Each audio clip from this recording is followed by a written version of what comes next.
यहां पर याज्ञवल्क जी के बारे में कुछ जान लेना बहुत जरूरी है कि वे कैसी शख्सियत थे। इस बारे में जान लेना बड़ा जरूरी है। देखिए, याज्ञवल्क मुनि को मानस में याज्ञवल्क लिखा हुआ है।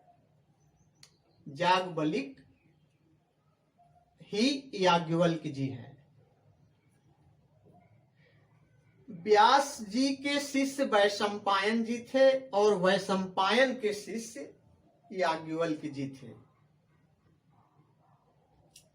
ये अध्यात्मवेत्ता, ज्ञानी, धर्मात्मा, योगी और सबसे बड़ी बात कि ये राम कथा के मर्मज्ञ थे।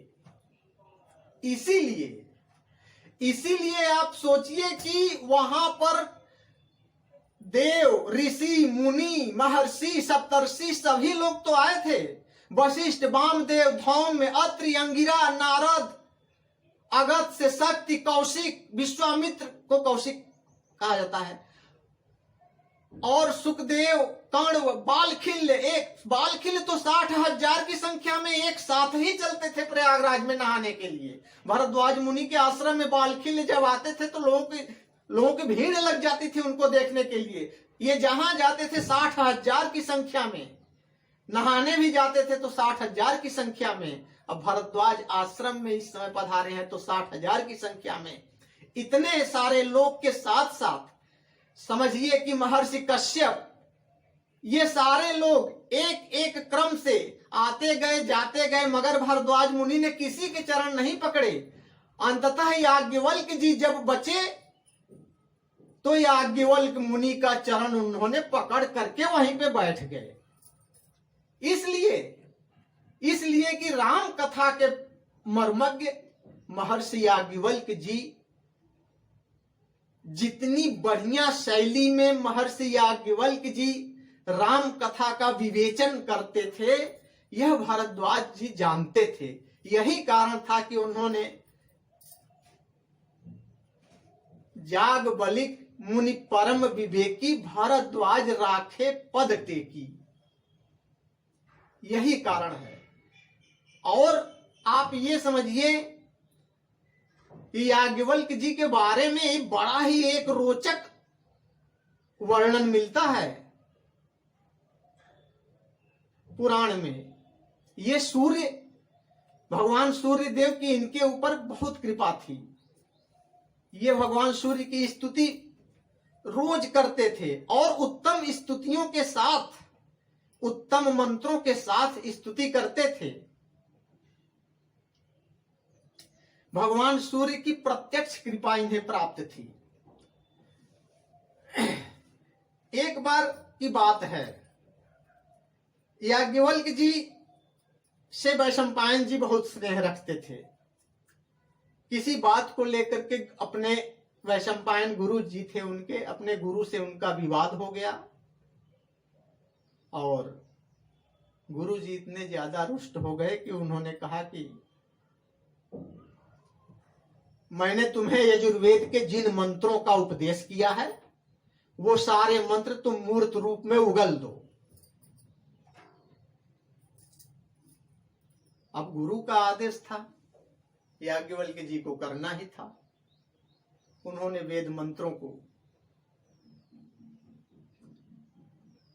बड़े ही दुख के साथ और बड़े ही निराशा में वेद मंत्रों को जो उन्होंने आत्मसात किया था वैशंपायन जी से, वहीं पर उन्होंने निकाल दिया। मूर्त रूप में उगल देने का तात्पर्य यही है, ये लोग महर्षि हैं, वेद तत्वों को मूर्त रूप में ग्रहण करते थे तो मूर्त रूप में उगल भी देते थे। अब जैसे ही याज्ञवल्क मुनि उन यजुर्वेद के उन मंत्रों को उगले, वैसे ही वैशंपायन जी के अन्य शिष्य तीतर बन करके उसको उन्होंने अपने उदर में डाल लिया।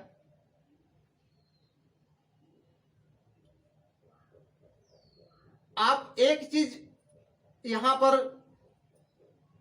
एक एक एक चीज का ध्यान रखिए कि तीतर बन करके ग्रहण किया हुआ यह यजुर्वेद का मंत्र तैत्तिरीय शाखा कहलाती है।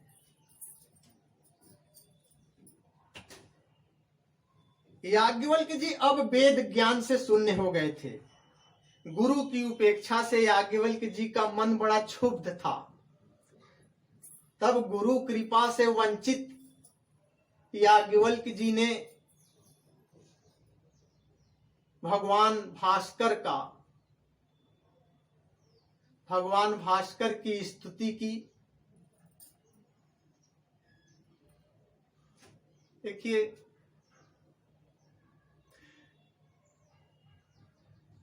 ओम पूर्वाय गिरये पश्चिमायाद्रवे नमः ज्योतिर्गणानां पतये दीनाधिपतये नमः जयाय जय भद्राय हर्यस्वाय नमो नमः नमो नमः सहस्रांशो आदित्याय नमो नमः। याज्ञवल्क्य जी इस तरह से भगवान भास्कर की स्तुति कर रहे हैं। करते करते उन्होंने प्रार्थना में अपनी याचना को सन्निहित कर दिया। जो याचना अपनी प्रार्थना में उन्होंने सन्निहित किया है उसका वर्णन मद्भागवत में है। 12:6-72 में देखा जाए तो ये मिलेगा। ये स्तुति तो थोड़ी बड़ी है, लेकिन इसका मुख्य भाग कहते हैं, अहम यातयामः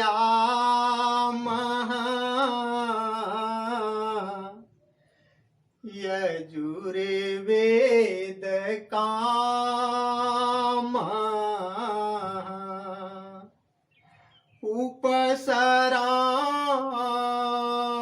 उपसरामिति याची प्रभो। हे प्रभु, भगवान सूर्य देव प्रकट हो गए। कहते हैं, हे प्रभु, मुझे ऐसे यजुर्वेद की प्राप्ति कराइए जो अभी तक किसी को न प्राप्त हुआ हो।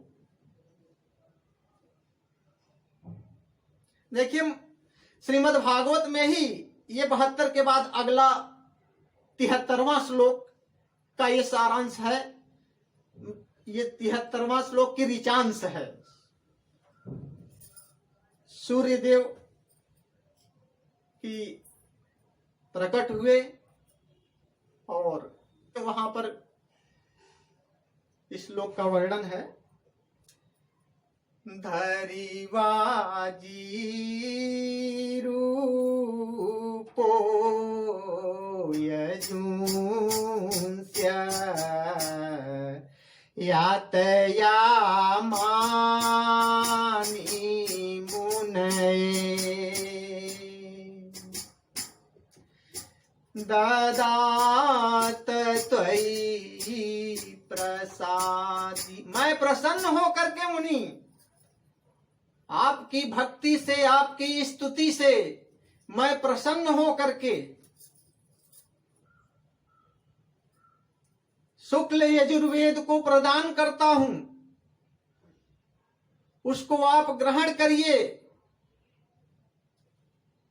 और वाजी रूप में मैं प्रदान करूंगा और आपके नासिका मार्ग से इसको समाहित कर दूंगा और यह यजुर्वेद की शाखा आपके हृदयंगम हो जाएगी।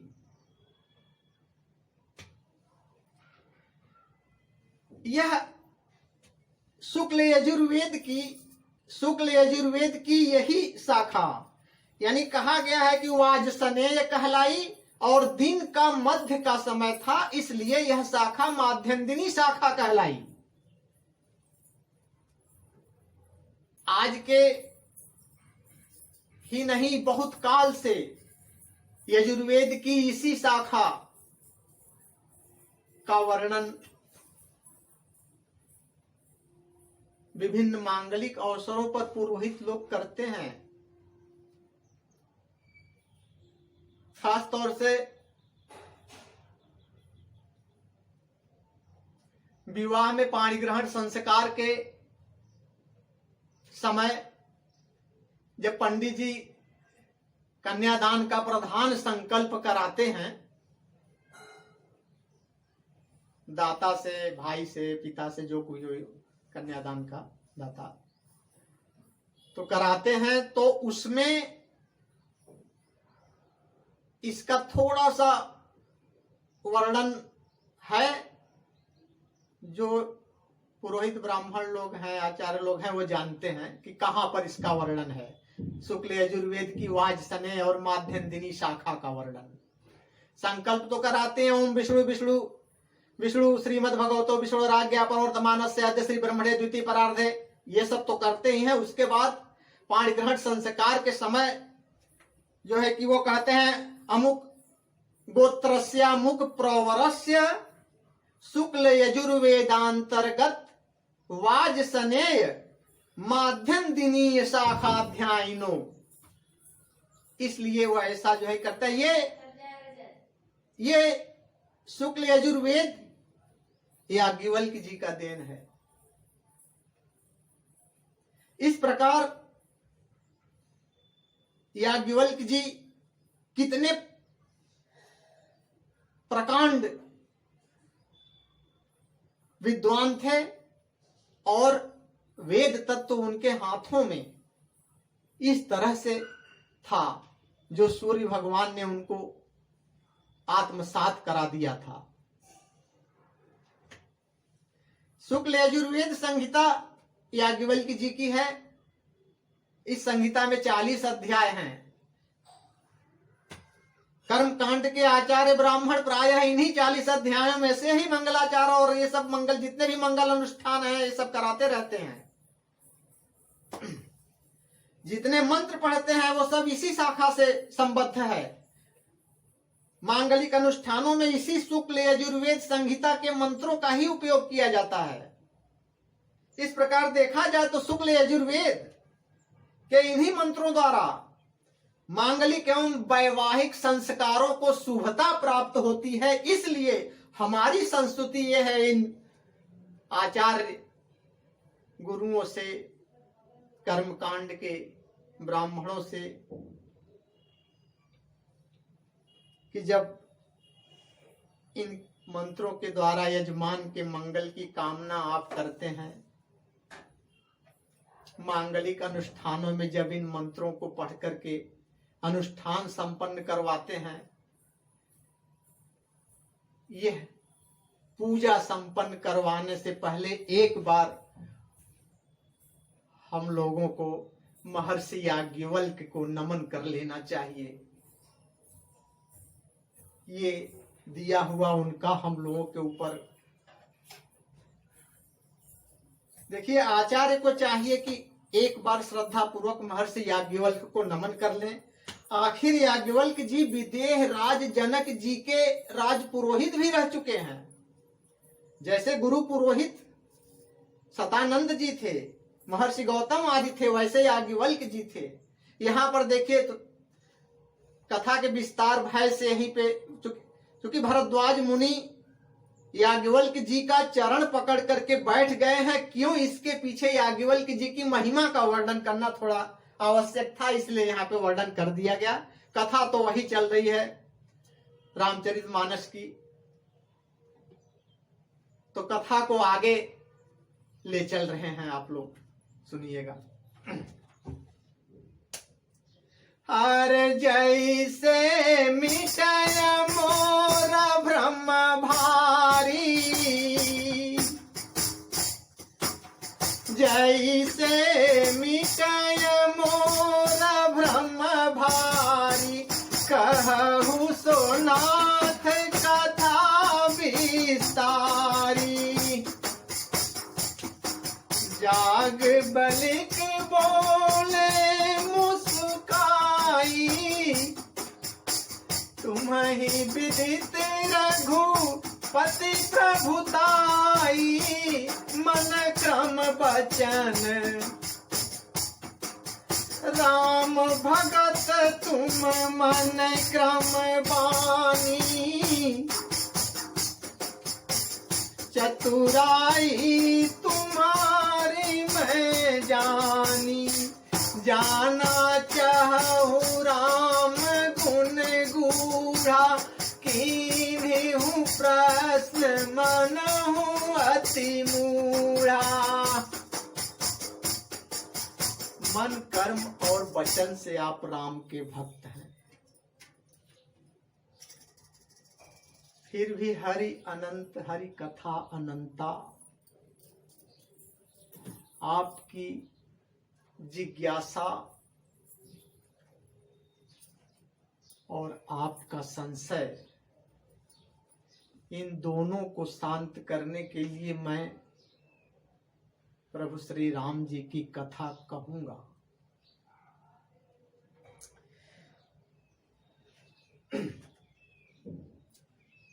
तात सुनहु सादर मन लाई,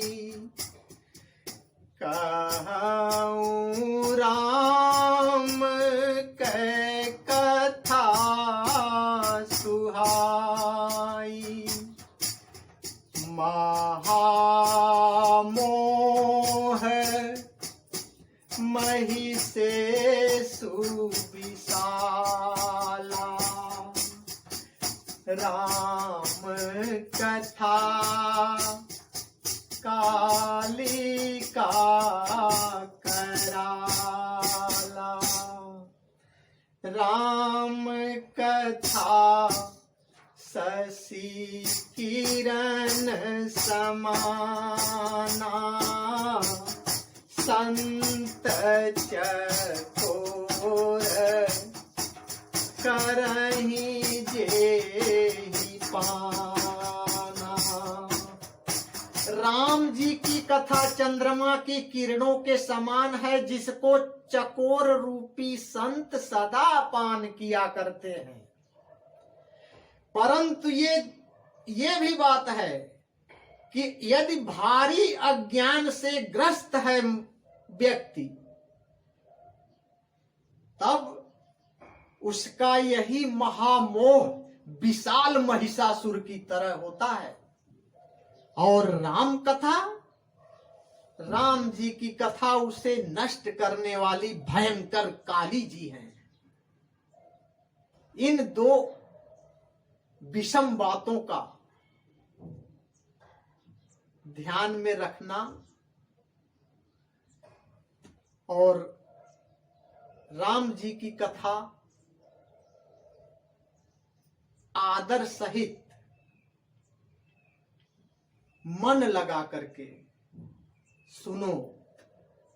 जैसा संशय और संदेह तुम्हें हो रहा है, वैसा ही संशय सती जी को भी हुआ था। जय श्री राम।